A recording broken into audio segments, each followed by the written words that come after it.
नमस्कार। क्या कभी सोचा है कि दया, जो एक इतना अच्छा गुण है, वो किसी के लिए खतरा भी बन सकती है?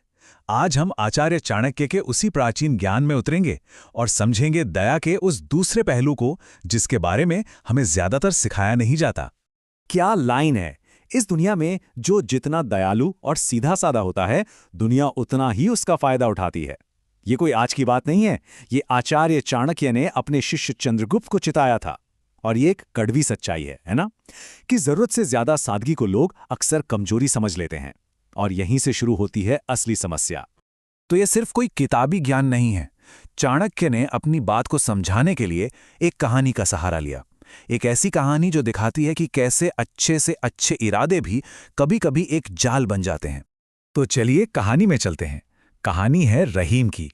रहीम करीब 35 साल का एक बहुत ही नेक दिल इंसान था। मिठाई की दुकान थी उसकी।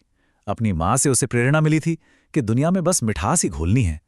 उसकी आंखों में ना एक अलग ही तरह की दया थी, जो बचपन से उसके स्वभाव का हिस्सा थी। तो फिर सब कुछ बिगड़ा कैसे? देखिए, शुरुआत तो बहुत अच्छी हुई।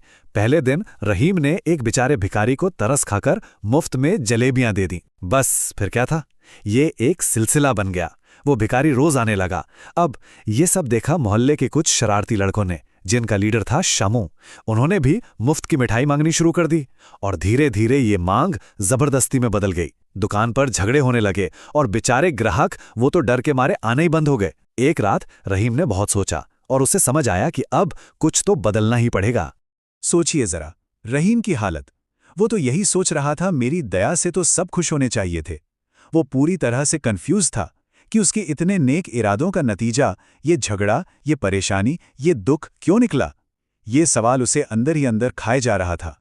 पर क्या सच में ऐसा हुआ? नहीं। तो सवाल उठता है कि ऐसा हुआ ही क्यों? देखिए, रहीम की ये मुसीबत कोई एक रात में खड़ी नहीं हुई। ये नतीजा थी कुछ ऐसी आदतों का जो धीरे धीरे उसकी अच्छाई पर ही भारी पड़ रही थीं। तो चलिए एक एक करके इन्हीं आदतों को समझते हैं। तो असल में प्रॉब्लम थी क्या? रहीम की कहानी से हमें 5 ऐसी आदतों के बारे में पता चलता है जो बहुत नुकसान पहुंचा सकती हैं। और इसमें सबसे पहली आदत है सबकी मदद करने की आदत। ये जो मदद करने की आदत है ना, इसे एक छिपी हुई जंजीर की तरह समझिए। मतलब बाहर से देखने में तो ये बहुत अच्छी चीज लगती है, एक गुण। लेकिन असल में ये वो जंजीर है जो धीरे धीरे आपकी सारी एनर्जी खींच लेती है और आपकी जिंदगी को परेशानियों से भर देती है। अब सवाल ये है कि ये आदत आती कहाँ से है? अक्सर हमें बचपन से ही सिखाया जाता है कि अच्छा बनो, सबकी मदद करो। कभी कभी ये दूसरों से प्यार या सम्मान पाने का एक तरीका बन जाता है, या फिर इसकी जड़ें हमारे कम आत्मविश्वास में होती हैं। जो लोग आसानी से ना नहीं कह पाते ना, वो अक्सर ये मानने लगते हैं कि उनकी अपनी खुशी दूसरों को खुश करने में ही है। और यहीं से निकल कर आती है हमारी दूसरी आदत, जो पहली वाली से ही जुड़ी हुई है, और वो है हमेशा हाँ कहने की आदत। हमेशा हाँ कहना ये असल में दूसरों को खुश करने का एक जाल है। इसके पीछे एक डर काम करता है कि कहीं लोग हमें नापसंद न करने लगें, हमें बुरा ना समझ लें। और बस इसी चक्कर में इंसान अपने सेल्फ रिस्पेक्ट तक को दांव पर लगा देता है। पर असलियत पता है क्या है? ज्यादातर लोग भूल भी जाएंगे कि आपने कभी ना कहा था। सब अपनी अपनी जिंदगी में बिजी हैं।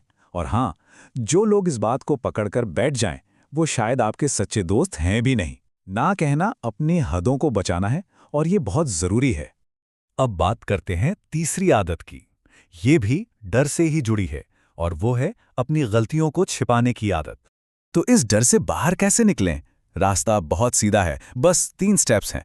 पहला, अपनी गलती या ये बात कि आपको कुछ नहीं आता, उसे बिना शर्म के मान लीजिए, स्वीकार कीजिए।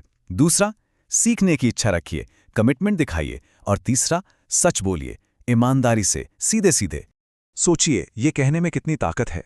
मुझे ये नहीं आता, लेकिन मैं सीख लूंगा। इसमें कोई शर्म की बात नहीं है।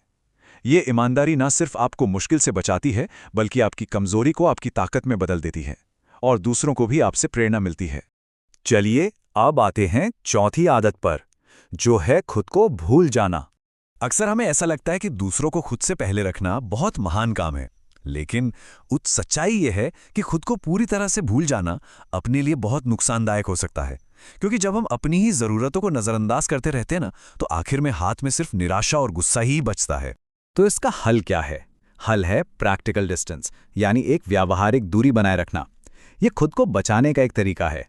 देखिए, हर रिश्ते में सिर्फ दिल से नहीं जुड़ा जा सकता। कभी कभी दिमाग का इस्तेमाल करना भी बहुत ज़रूरी है, और ये समझना कि हर कोई अपना नहीं हो सकता, ये एक बहुत ही ज़रूरी सबक है। और अब हम आ गए हैं 5वीं और आखिरी आदत पर, जिसे इस पूरी कहानी में इंसान की सबसे बड़ी भूल कहा गया है, और वो है सबको खुश रखने की कोशिश करना। पर ऐसा क्यों है? सबको खुश रखना नामुमकिन क्यों है? क्योंकि हर किसी का दुनिया को देखने का नजरिया अलग होता है। हो सकता है आपकी सादगी किसी को बेवकूफ़ी लगे, आपका चुप रहना किसी को घमंड लगे, और आपकी ईमानदारी किसी को दिखावा। सबकी उम्मीदें अलग अलग हैं, और जब आप उन सभी को पूरा करने की कोशिश करते हैं तो आप अपनी खुद की आवाज़ ही खो देते हैं। ये बात बहुत गहरी है कि जो इंसान हमेशा दूसरों के बताए रास्ते पर चलता है ना, वो कभी अपनी मंजिल तक नहीं पहुंचता। वो अपनी पहचान, अपना वजूद ही खो देता है। तो आखिर में रहीम की कहानी और चाणक्य की नीति हमें सिखाती क्या है? बस एक सीधी सी बात, दया तो ठीक है, लेकिन बुद्धि से।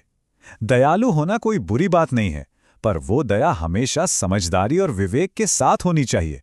यही इस पूरी चर्चा का सबसे बड़ा सबक है। और इसी सवाल के साथ हम आज की बात खत्म करेंगे। अपनी अच्छाई को अपनी ताकत कैसे बनाया जाए, अपनी कमजोरी नहीं? ये एक ऐसा सवाल है जिस पर हम सबको सोचने की जरूरत है।